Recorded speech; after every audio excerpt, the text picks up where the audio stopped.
I'm Chris Carter. This is the Locked On Steelers podcast, and today let's discuss what should the Steelers' record be going into the Gauntlet at the second half of the season. We'll talk about that and more here on the Locked On Steelers podcast. Let's get into it.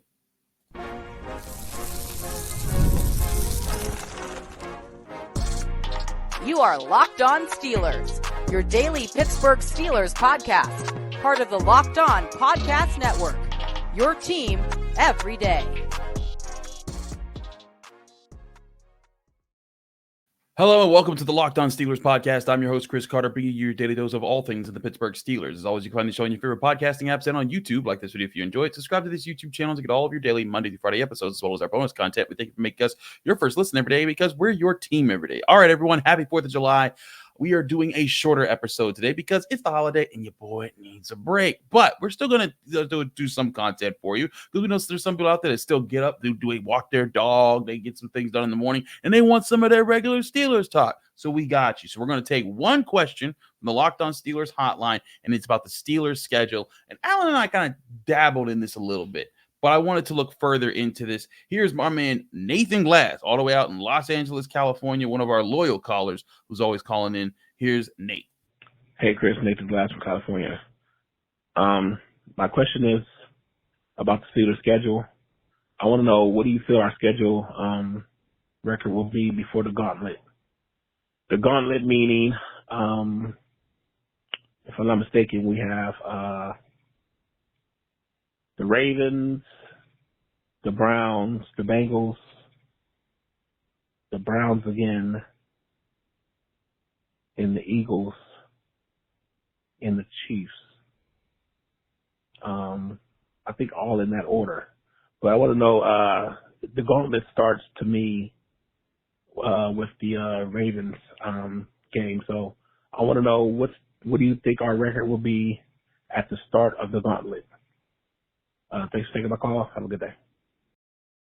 Thank you, Nathan, for giving us your call. As always, you can call just like Nathan did at 412-223-6644. Leave your name, where you're from. Keep your question under a minute. We'll try to get your question on the show here on the Locked On Steelers podcast. So Nathan is right. The gauntlet that everyone is recognized about the Steelers schedule, that it makes it the toughest schedule in the NFL, arguably one of the toughest schedules in the NFL.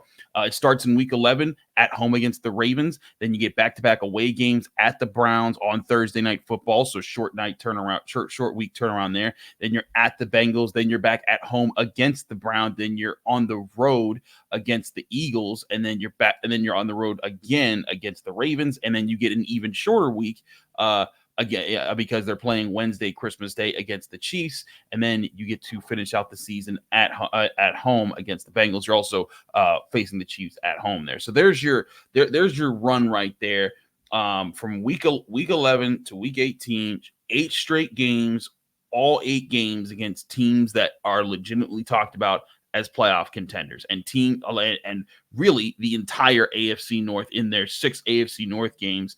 And then the Eagles and Chiefs, 2 teams that won the reigning Super Bowl champs, and 2 teams that played each other in the Super Bowl just 2 years ago. So that's the gauntlet here. And we've talked a lot about the gauntlet. But to Nathan's point, let's talk about the lead up to the gauntlet, because I think that is an interesting point to look at here as far as matchups, as far as the things. And again, Alan and I touched on this a little bit, but I wanted to get more into what I wanted to say about this because I let Alan sort of take that segment a little bit more. The Steelers are really getting the bulk of their non-AFC North schedule before this gauntlet. You're getting 3/4 of the NFC East, 3/4 of the AFC West, and then you're getting the Atlanta Falcons and the Jets. So that's really what you're dealing with there, and that's where I think it could be really interesting, because there's an ideal situation, and then there's a minimum situation. So you have your high end of what you would love. I mean, you'd love to be 9-0 going into the last 8 games of the season, but being realistic, that's probably not going to happen. So what's the high end that you're really expecting there? If the Steelers are firing on all cylinders, everything's working out. Russell Wilson's being awesome. The offensive line's clicking, the defense, everything's working amazing. And then what's the bottom end of like, hey, let's say there's some injuries happening or things didn't click right away. What's the minimum you want to get to the second half of the season with there? And I think those are legitimate questions here. Let's start with the minimum. The Steelers in this gauntlet, a lot of people are going to point and say, like, man, they got all these, they're going to play the whole division back there. The Steelers are used to playing the division. They designed their team to face the teams in their division. They get ready to face, they're so ready to face Lamar Jackson. The only time Lamar Jackson has beaten the Steelers is when he got to play Devlin Hodges and Mason Rudolph back in Devlin Hodges' rookie season in 2019. That's the only time he has started and beat the Steelers from start to finish. The Steelers have a winning record. They were 5-1 in the division last year. And granted, Joe Burrow didn't play. But you know what? They've been able to hold their own against Joe Burrow before. So I look at this and I think that the bare minimum, what you want the Steelers to get, is you can't go into this second half of the season the way they did Kenny Pickett's rookie season. What were they? 2-6, 2-7, something like that. Going into the second, I think they were 2-6 because they were able to lose 2 more games. They were able to flip it and go 7-2 down the stretch, and that's why everyone was so encouraged going into last season. But they cannot afford to do that. I think bare minimum through 9 games to be in a good position for the gauntlet at the end of the season. Bare minimum, they need to be 5-4 in their first 9 games. 5-4 so that you're above 500, that you're in a position where if you're struggling to make the playoff, if you need to get the 9 wins to make the playoffs, that means all you got to do is win half of them. But again, that's the bare minimum. If they're at 4 wins going into the second half of the season or less, that's a tall order to ask. So I want to talk more about how they can get to what I think is the ideal situation, the like a realistic ideal situation for the Steelers to be in going into that part of the year. We'll do that in a minute here on the Locked On Steelers podcast. It's a shorter bonus episode we have today on the holiday. Stick with us. We'll be right back. But first, I want to remind you this show is brought to you by Game Time, the app that you can download right now to your phone to buy tickets to your favorite events without it being stressful. Game Time makes it easy to buy tickets to all your summer events, whether they're sporting concerts, comedy events, anything going on. Game Time is going to help you find a way to get it. If you're a big baseball fan, there's a lot of baseball action out there, and Game Time is the best place to go get your tickets. Pittsburgh fans, you want to go see Paul Skeens pitch? Guess what? You can get your tickets for that right on Game Time. Or say you live elsewhere, like you live like our man Nate Glass, you live out in Los Angeles and you want to say Shohei Ohtani, guess what? Game Time still got those tickets. It's the fast and easy way to buy tickets to all your sports, music, comedy, and theater events near you. You get killer deals and last minute tickets, and you can save up to 60% on when you're buying last minute tickets on the Game Time app or on the website gametime.co. You can also get their best price guarantee, which guarantees you the best price. And if you find a better price somewhere else, or you find tickets at the same price, at a better price in the same section of row for less somewhere else for the same event, Game Time will give you a credit of 100%, 10% of the difference of those prices. Snag the tickets without the stress with Game Time. Download the Game Time app, create an account, and use code LOCKEDONNFL for $20 off your first purchase, or go to the website gametime.co. Terms and conditions apply. Create an account, redeem code LOCKEDONNFL for $20 off. Download Game Time today. Last minute tickets, lowest price guaranteed.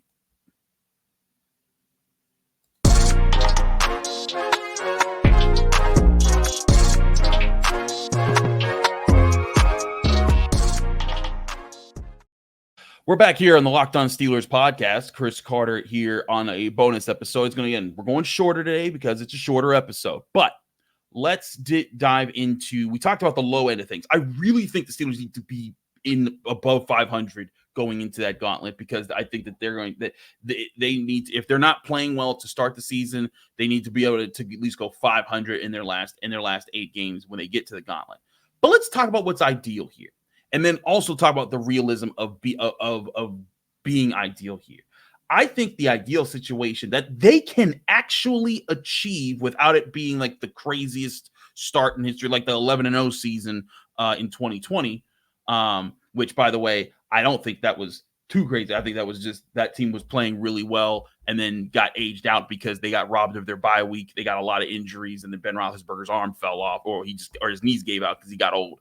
But how do they get to the point where they can be they can be in an optimal position going into week 11 when they start that gauntlet at home against the Ravens? I think the realistic record, if they're firing all cylinders, and if they're starting off hot, is 7-2. And the reason I go for 7-2 is because I look at these matchups, and Alan and I talked about them. Alan had some thoughts about some of the teams that he thinks will be tougher to face, and I have my thoughts too. I think that I know that he said the Falcons. I'm kind of iffy on the Falcons. They got a new coach. They're going to have a lot to work on. I think the Falcons might. I think that Steelers going to Atlanta, they usually handle their business in Atlanta. I think that'll be fine. The Broncos, I think, will also be fine. They have a lot to really catch up with. I think the teams that if the Steelers are playing well at the start of the season, teams that will still give them a hard time if the Steelers are handling their business and doing what they're supposed to do. The offensive line's clicking. Russell Wilson's playing well. He's seeing the field. George Pickens, someone stepped up as a number 2 receiver. The running game's working. The defense is playing. No one major's hurt. Like all those things get achieved, and that's a long checklist. So it's not easy. This is not me saying that this is just they're gonna just go 7-2. This is me saying that if that happens, here are the teams that they're gonna have to play very well against, and still need to have some things pull in their favor. I think the Chargers are one of them. I know it's the home opener, but I know that the Chargers stunk last year. But I've said this for a while. I think the Chargers have a lot of talent in that team, not just Justin Herbert. You look at some of the play pieces they have on defense. You look at some of the things that they're trying to do. I think Jim Harbaugh can fix that team up very quickly, establish some culture, and make them dangerous at the start of the season. And that could be a tricky game for the Steelers to handle with the new coach and a very talented quarterback there. I also think the Colts game in Indianapolis. I think that Anthony Richardson and the Colts, I think that they can be a tough team if they are healthy. I think that could be something. I think I take it a step down from the Chargers, but that's a team that beat the Steelers last year when they were starting Mitch Trubisky. I think that would be a good sort of set the record straight game too, where it's like, hey, this was one of the teams that when we started to go into the free fall, if the Steelers are thinking from their mindset, like when we started going to free fall, we lost to that team. Well, guess what? We're not in the free fall anymore. We're there. If they can think that way, I think the Steelers put themselves in a good position in beating them. I think the Cowboys are a team that they're all, I know everyone cracks a joke about the Cowboys and how they're not this and how they're not that, and they haven't been to the NFC Championship since like 1995 or whatever. But they're still a talented team so long as they have Dak Prescott, so long as they have CeeDee Lamb, Micah Parsons, and all the guys that they have here. Diggs will be back and everything. That's going to be, I think, appointment television on Sunday Night Football. And it's in Pittsburgh. So, by the way, get your game time tickets for that game, too. I'll be there. It's Steelers-Cowboys is always a fun thing to watch. It's just two classic organizations. I do think the Jets, if Aaron Rodgers gets things going and hits off pretty well, that could be a tough game, another Sunday Night Football game the Steelers would have there. So, you're looking at 4 real games that I think if they handle their business – and they handle their business against the Commanders, the Giants, the Raiders, the Broncos, the Falcons. So Commanders, Giants, Raiders, Broncos, Falcons. So, so that's 5 games right there. So then you have 4 games, and this is where I think that the 7-2 comes from. You have your 5 games there, and then it comes down to if they handle their business, those are teams that they should beat on paper. The way they look, unless Jalen Daniels could come in and light it up with the Commanders, and by week 10 he's rookie MVP stuff and all of that. He's better than Caleb Williams, and that's a whole other story. But I think if they handle their business against those teams, all they have to do is go 500 against those 4 teams I mentioned: the Chargers, the Colts, the Cowboys, and the Jets, and that gets them to 7-2. And I think that's doable for a team that just went 10-7 with bad quarterback play, with poor coordinating, poor offensive coordinating, with an offensive line that didn't figure it out until the second half of the season, and a defense that was hurt up everywhere. Not just a couple guys from the practice squad, but literally having to throw Patrick Peterson into a position he hadn't played before at safety, and asking him to fill in here and pulling up guys off of all sorts of practice squads, pulling Miles Jack out of flight school because he was trying to learn how to be a pilot. All those types of things that they were able to do and still finish as the 6th best scoring defense in the NFL with, again, an offense that could barely stay on the field for most of the season. And so now you have a better offensive line, the same running backs, plus maybe Cordell Patterson as a third option. I'd say a better quarterback room, at least a more talented one, a higher pedigree one based off of the reputation of Russell Wilson coming in. I think wide receiver is the one spot you could say got weaker. The tight end room, I think, just more experienced. Defensive line, Keanu Benton better. We'll see what Cam Hayward's health is like. Edge rushers, I think they just keep getting better. Linebackers definitely better with Peyton Wilson and Patrick Queen. Corners, that's a question. How will Dante Jackson and Cameron Sutton be? But Joey Porter Jr., I think, with age, he'll get better. And then Deshaun Elliott, I think, is a significant upgrade at safety over Keanu Neal. So you're talking about almost most of the positions are better. Some of them are maybe the same and maybe one's worse. And in those 9 games, I think that puts the Steelers in the position that allows them to go into if they handle their business and all things work out, they're 7-2 going into that stretch. And if you're 7-2 going into that gauntlet, and again, we know the Steelers, they're competitive. They usually do well in the division. But let's say they go 4-4 down the stretch of those 8 games. And before I said, remember 4-4, if they need at least a 5-4 record and a 4-4 record going into those 8 games. And if you go 4-4 in those 8 games with 5-4, that's a 9-8 record. Maybe you're in the playoffs. But if you're 7-2 with a 4-4 record in there, now you're an 11-win team. Now you're definitely in the playoffs. Probably not a division winner, but you're probably maybe the 5 or the 6 seed instead of the 7th seed. And then you're talking about a better playoff spot. Maybe you get a matchup. And maybe also you're more tooled to face some of those. You're better tooled to face some of those teams that you'll be faced as a wild card team. And then who knows also, maybe they go better than 4-4. Maybe they go worse. But I think the bottom line, to answer Nate's question, I think the bottom of where they need to be coming out of the early games before the gauntlet, it's 5-4. If they're 7-2, I think that they are kicking butt. And if they're 6-3, I think they're right in the mix of it. But if they're 4-5 going into those games, they're going to have to do some serious work and some heavy lifting. And that might be what puts the Steelers in a position where Mike Tomlin might have his first losing season. I don't think that'll happen. I think that they'll come out of these first 9 games with at least 5 wins, maybe 6 or 7.